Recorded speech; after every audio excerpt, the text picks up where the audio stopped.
For years now, the North Country has had a workforce housing problem, as in homes that year-round workers and residents can afford are in short supply. But a lot of different organizations and nonprofits are working to solve that problem across northern New York, and their efforts are starting to show results. Last week in Saranac Lake, a new initiative was unveiled that aims to help fill in housing development gaps. How that works and how it fits into the larger regional picture, that's today's Story of the Day.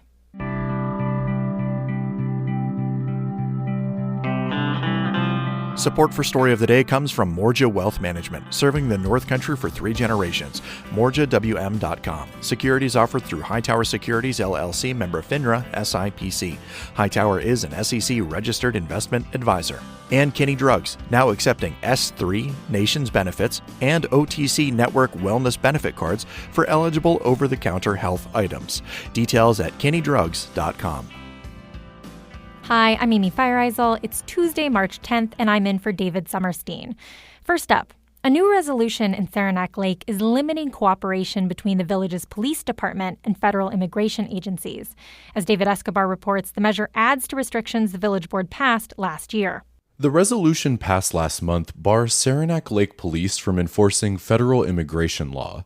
It also prohibits U.S. Immigration and Customs Enforcement from using local officers and village resources to carry out investigations or arrests. The measure builds on a resolution passed by the village board last year. Trustees spent months debating it. It originally would have banned local police from using its money or officers for immigration enforcement work.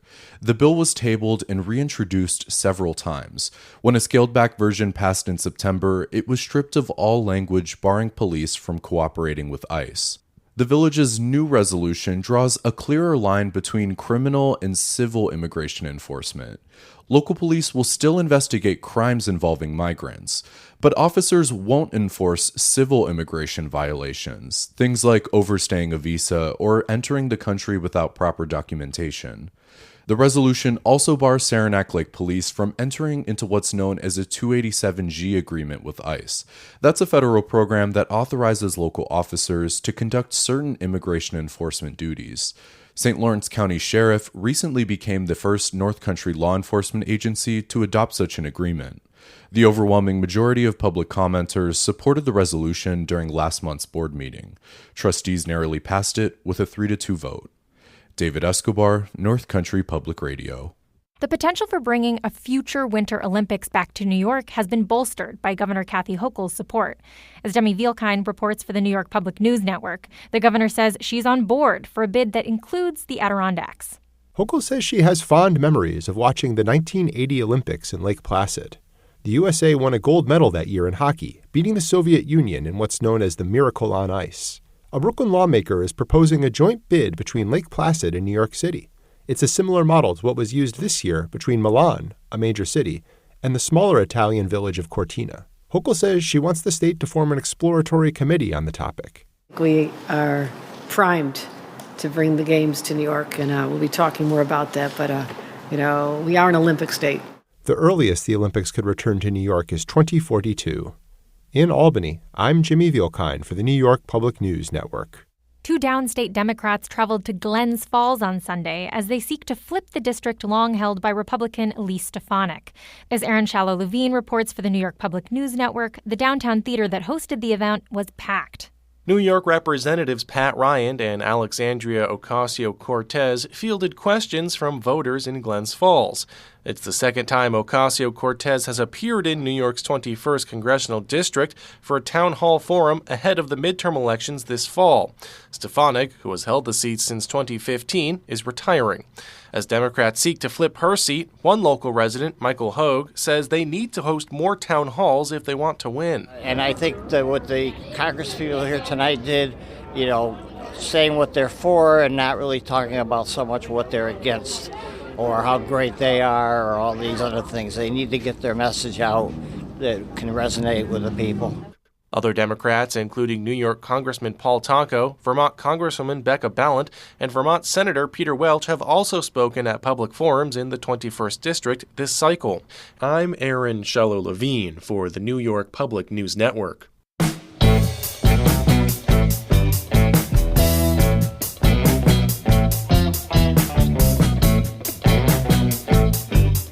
Last Thursday, around 100 people interested in housing gathered in Saranac Lake for a forum hosted by the Adirondack Community Foundation. The group included nonprofit leaders, county and town supervisors, environmentalists, and developers. They represented a growing regional effort to tackle the issue of affordable workforce housing. I went to that forum to report on a new initiative announced there. Here's my story. Northern New York has a workforce housing problem, and that's been true for a long time. Affordable starter homes for year-round residents are scarce, and new ones are hard to build for many reasons: material costs, a shortage of builders, profitability, and recently, demand. We all know the North Country's seen a surge in interest since the pandemic, from second home buyers to short-term rentals. And while that growth is exciting, it squeezed our year-round workforce. That's Steve Hunt from New York's Empire State Development. He was at the forum to announce a $3.5 million state and philanthropic housing initiative. And it helps ensure that the people who keep the North Country running can actually afford to live here year-round. The program is called Accelerate Workforce Housing. Here's how it works. The first part is a $3 million revolving loan fund. It's meant to fill in a missing piece of housing development in the region. So I'm really excited about this. It hasn't existed in the past. That's Michelle Capone of DANC, the Development Authority of the North Country, which will administer the state-funded program.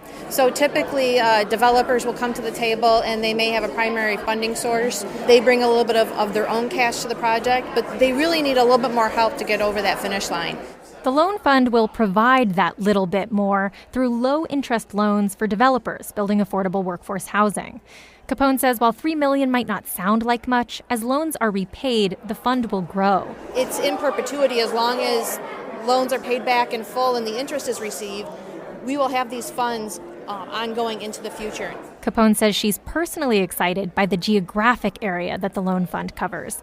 For 40 years, the Development Authority of the North Country has worked on state housing programs in St. Lawrence, Jefferson, and Lewis counties, specifically for the growth of the Fort Drum military base. This new fund goes far beyond that scope to include Franklin, Essex, Hamilton, and Clinton counties, as well as any town in the Adirondack Park with a population of less than 10,000. This is a resource that has been lacking. So having this flexibility locally really allows you to see some of these projects through to the end. The other piece of this initiative is philanthropic.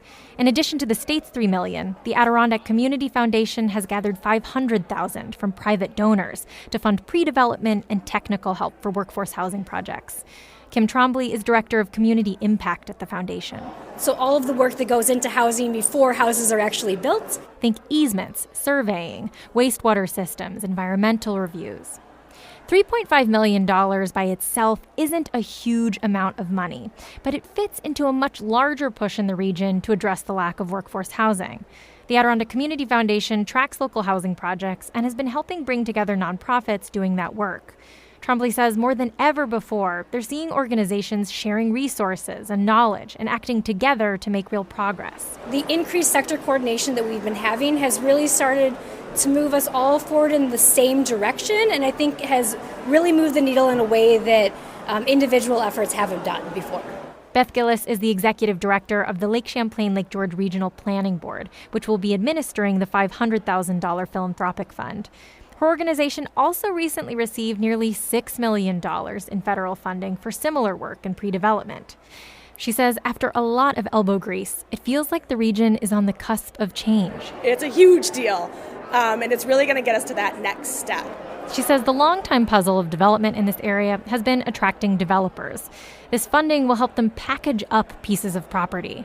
We've spent the money and the time that developers usually spend, which in the Adirondacks can be a year to 2 years, just to make the property developable. So then we can say, here's a piece of property, the community's on board with development, we'll give it to you, but you have to build what we want you to. What they want is year-round housing for workers and families with an affordable mortgage. And not just 5 or 10 units in a single place, but dozens or even hundreds of homes in communities across the entire region. You can find more news all the time at ncpr.org. Music today came from Bee Children in Canton and Lucas Garrett of Glens Falls. I'm Amy Feiereisel, North Country Public Radio.